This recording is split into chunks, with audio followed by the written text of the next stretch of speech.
کہ bath room کا نیا فرش پڑنے کے بعد تنہا رہ جانے والی 2 رنگین ٹیلیں یا ڈسٹمبر کا آدھا بچا ہوا ڈبہ، بچے کی حسرت ناک ٹوٹی سائیکل، بنا چابی کا آوارہ تالا، لوہے کا یتیم سریا، متروک کار کا فاقہ زدہ ٹائر، 3 ٹانگوں کی پولیو زدہ کرسی، غموں کی ماری ادھڑی پتلون وغیرہ وغیرہ، اس خیال سے گھر کے پچھواڑے یا سیڑھی کے نیچے والے خلا میں رکھ دیے جاتے ہیں کہ کبھی ان کی مرمت کرا لیں گے۔ پلاسٹک کے خالی شاپرز تہہ کر کے گدوں کے نیچے اس امید پر گھسا دیے جاتے ہیں کہ وقت بے وقت ضرورت پڑ سکتی ہے، مگر 99% آزمائی بات ہے کہ ان اشیاء کو جمع کرنے اور سیند کے رکھنے والے ایک دن ضرور اسرائیل کے کام آ جاتے ہیں، مگر یہ فضول نادر اشیاء کبھی کسی کام نہیں آتے سوائے فالتو میں گھر کی جگہ گھیرنے کے۔ اگر کبھی کام آ جائے گی کہ ذہنیت سے نجات حاصل کر لی جائے تو اسی دھول مٹی سے اٹے کاٹھ کباڑ کو گھیرنے والے پچھواڑے میں کیاری بنائی جا سکتی ہے، دوپہر میں آرام کے لیے پلنگ ڈالا جا سکتا ہے، سیڑھیوں کے نیچے کے خلا کو ننھے میاں کے کھیلنے اور جھلانے کے کام میں لایا جا سکتا ہے۔ آپ کو نہیں لگتا کہ بھارت ہو کہ پاکستان کہ افغانستان یا ان جیسے دیگر ممالک ہوں، ہر جگہ کبھی آڑے وقت میں کام آ جائیں گی؟ ذہنیت رکھنے والے ہی حکمران ہیں جنہوں نے نو آبادیاتی دور کا کاٹ کباڑ سینت کے رکھا ہوا ہے۔ ان حکمرانوں کی نسلیں بدل جاتی ہیں مگر کاٹ کباڑ اپنی جگہ سے نہیں ہلتا، بلکہ ہر آنے والا اور اضافہ کرتا چلا جاتا ہے۔ نتیجہ یہ ہے کہ دوسرے کی زندگی تنگ کرنے کے چکر میں اپنے رہنے کی جگہ بھی تنگ سے تنگ تر ہوتی جا رہی ہے۔ ان میں سے ہر کوئی دوسرے کو بے وقوف ثابت کرنے کے مشن میں خود کو بے وقوف بنا رہا ہے۔ دنیا کی آنکھوں سے اپنا حال دیکھنے کے بجائے اپنی آنکھوں سے دنیا کو دیکھنا اور پھر یہ ضد کرنا کہ دنیا بھی وہی دیکھے جو ہمیں نظر آ رہا ہے، یہ قومی حکمت عملی نہیں، نفسیاتی عارضہ ہے۔ یہ اکڑ نہیں، علاج مانگتا ہے۔ ہر بار ایک ہی راستے پر چل کر بھٹکنا اور اگلی بار یہ سوچ کر چلنا کہ اس بار نہیں بھٹکوں گا، اسے قصد سفر نہیں، پاگل پن کہتے ہیں۔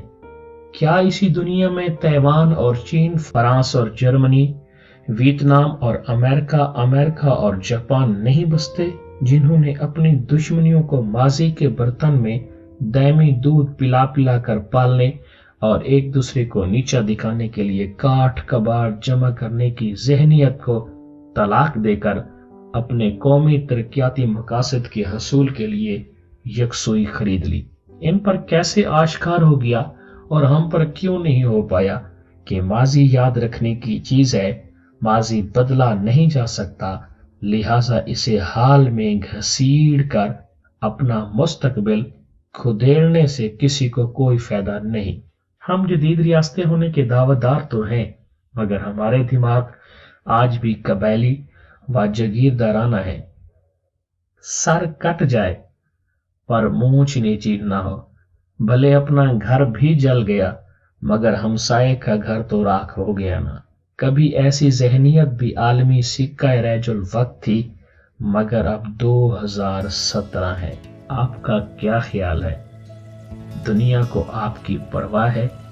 دنیا آپ پر ترس کھائے گی؟ دنیا آپ کے بیچ میں پڑ کے صلح صفائی کرائے گی؟ یہ اگلے وقتوں میں ہوتا تھا۔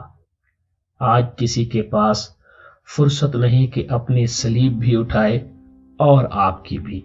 آج قافلے سے پیچھے رہ جانے والوں کو کوئی نہیں پوچھتا۔ ممکن ہے آج بھی کچھ خدا ترس ممالک یا تنظیمیں ہوں جو آپ کے لیے کچھ دیر ٹھہر کر مدد کر کے آپ کو آگے بڑھ جانے والے ترقی کے قافلے کے ہم قدم لانا چاہتی ہوں، مگر آپ اپنی مدد کرنے والوں کی بھی کتنی مدد کر رہے ہیں۔ جہالت کا علاج ممکن ہے، مگر مغرور جہالت کا علاج کسی کے بس میں نہیں، کم از کم زمین پر تو نہیں۔